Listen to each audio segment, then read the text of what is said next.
This week, we're kind of taking ourselves back to Vietnam. I went with the guys earlier this year, and there was all different types of banh mi. And the bread itself is almost like a fight as to whether there is rice flour in the bread mix or not. I've got two doughs. I'm going to test them both out, see which one's better.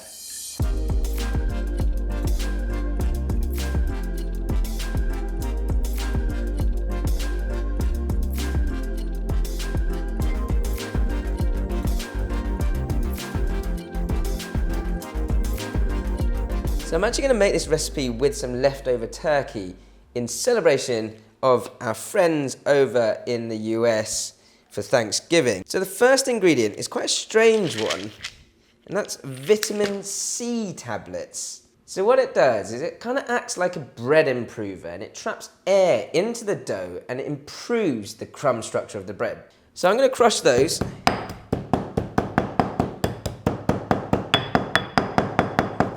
And then half can go into each dough.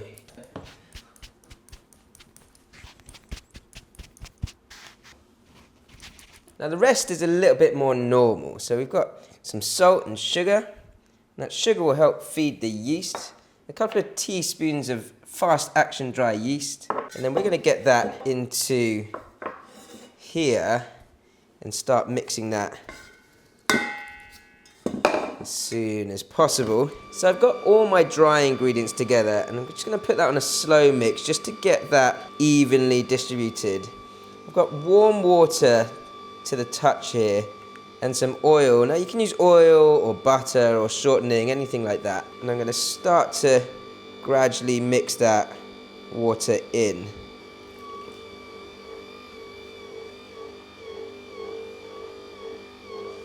So that it's had 2 or 3 minutes of kneading. It's a nice sort of medium sort of to firm texture, this dough. It should be nice and sticky as well. You don't want this too dry. That's a good texture for the dough there. I've just used a little bit of oil just to stop it from sticking too much in the bowl.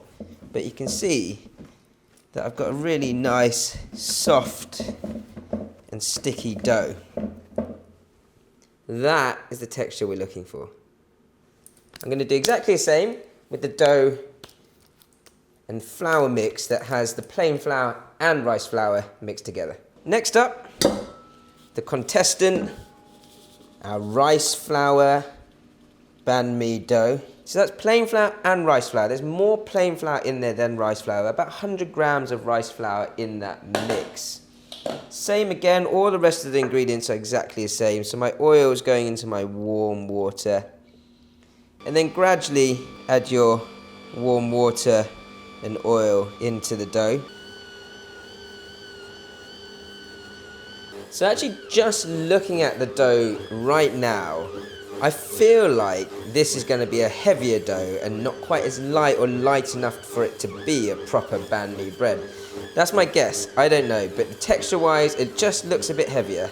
Already, I can feel that that is a heavier dough. And whether that means anything, once we actually get to the baking, we will see. Now, both doughs need at least sort of 45 minutes to rise for the first rise in a nice warm place. So that there is my rice flour and plain flour dough mix. Right, so my two doughs have had about an hour of resting, and you can see how much they've sort of doubled, almost tripled in size. Really airy. That is my plain flour dough.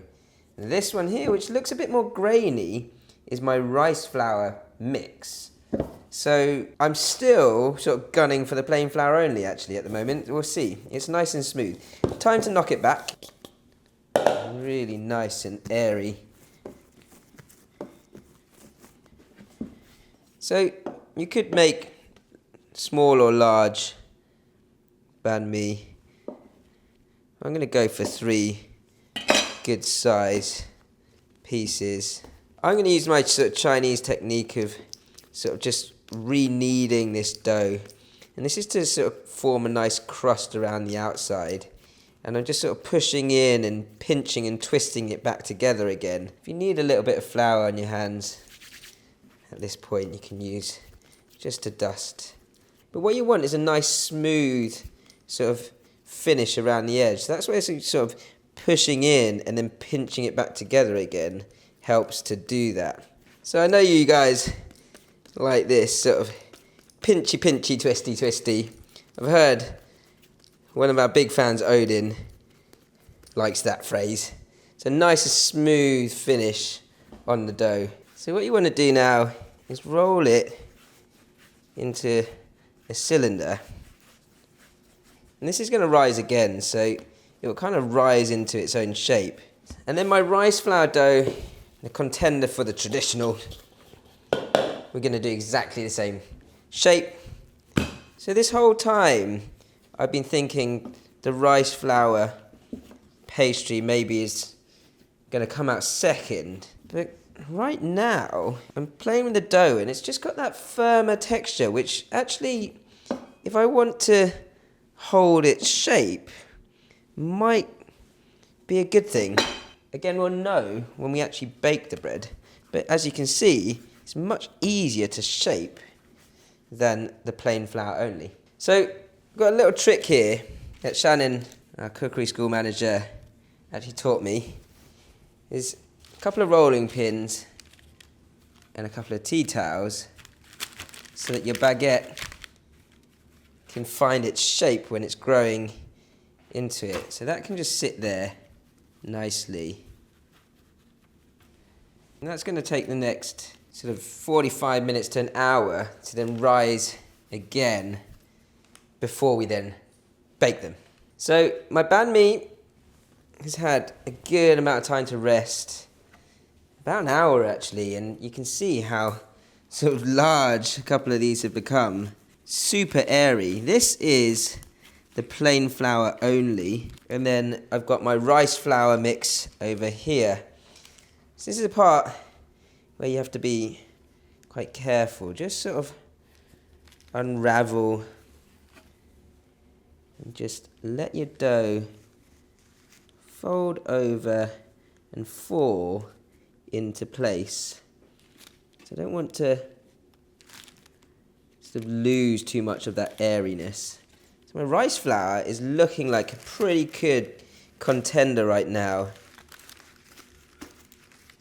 Then the plain flour only bread, just flip that over. I'm finding that that's not holding its shape as much as I'd want it to. Right, time to slash.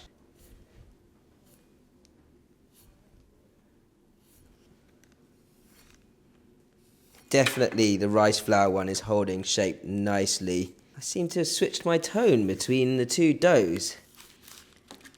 The last bit is to give it a really good spray. And this should create a nice crust over the top of the bread into the oven. Now I've got a steam oven here, so I've got it on a low steam function at 210 degrees C. If you don't have that, you can just take a little tray of water, put it on the bottom of the oven, and then set it at 210, and you can do exactly the same thing. I haven't really kneaded this again or knocked it back at all, so I'm going to go straight into the oven and see what happens. 20 to 25 minutes until it's golden brown on the outside. So for the fillings for my banh mi, and it's actually been all about the bread so far, I've got a whole load of leftovers, and this is, after Thanksgiving or Christmas, you've got loads of stuff just left over, you don't know what to do with it. Banh mi is perfect for that. I've got some leftover turkey, I've got some gravy from my delicious roast dinner, and then some Brussels sprouts, of course, which I'm going to slice up. I'm going to flash fry this, so I want them sort of chunky, but not too solid. I've got my Brussels sprouts, I've got my turkey, and now all I'm going to do is make up my sauce with a bit of gravy and some fish sauce palm sugar and a bit of squeezed lime juice at the end. We'll do that in the wok. Let's get cooking. So, really quick, simple wok cooking this. A little bit of oil. Make sure that's smoking hot.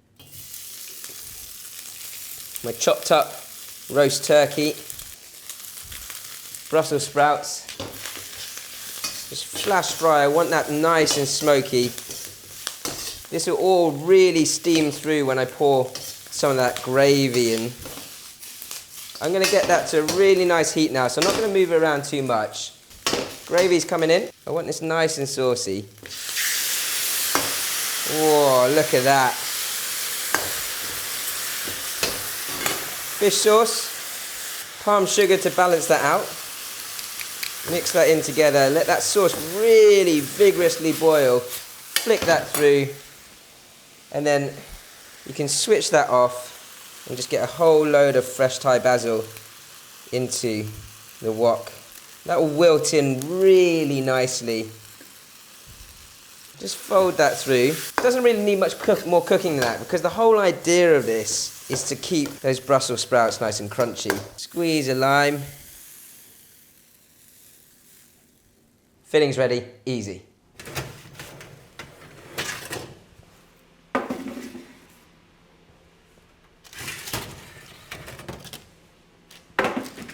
So for me, I can immediately see which one I prefer visually, and that is this one here, which is the rice flour and plain flour mix. And the right kind of has lost its shape a little and sort of not risen as much as I'd want it to, and that's just plain flour. So it's almost like it's closer to a French baguette there. Now, I would say get a bread knife to do this, but you know, we are School of Wok and I don't have one of those, so let's go more traditional. You can see how lovely and light and soft that dough is. Beautifully cooked. That to me is a winner. I will cut one of these open though, just to make sure. It's actually quite light as well. Whoa! Now, when cutting into this second bread, albeit terribly, it's actually very light. Oh, so close. I think, if anything, if I were to bake this again, I would probably go for just a little less rice flour in my rice flour mix dough, and I think then it would hold its shape really well, but almost be just as light as your plain flour only dough. I think they might have drawn, you know. I mean, that looks more beautiful, but seems to be just that little bit more dense. Let's see how it goes when I actually fill it up. This lovely glazed leftover turkey and Brussels sprout mix. Straight into the banh mi. Nice and generous portion that. A little bit of fried shallot over the top. I mean, why would you not want to tuck into that? Look how beautiful that is. Homemade street food at your door. So, I guess there's no clean way of doing this. Oh, really big bite. That's delicious. 5 minutes later, I probably shouldn't have taken such a big bite. I'm going to try a bit of the other bread now. Gosh, you know, they're so similar. I think, for me, I like the way that the rice flour dough has kept its shape really nicely. And so if it means maybe just bringing the rice flour down by 50 grams, for me, the rice flour banh mi wins. Guys, it's been a bit of an experiment today, and it really is for me to see what the difference was between the two types of doughs that everyone kind of argues over. They're both brilliant homemade breads. Either way, whether you've got the rice flour or not, try and make banh mi at home.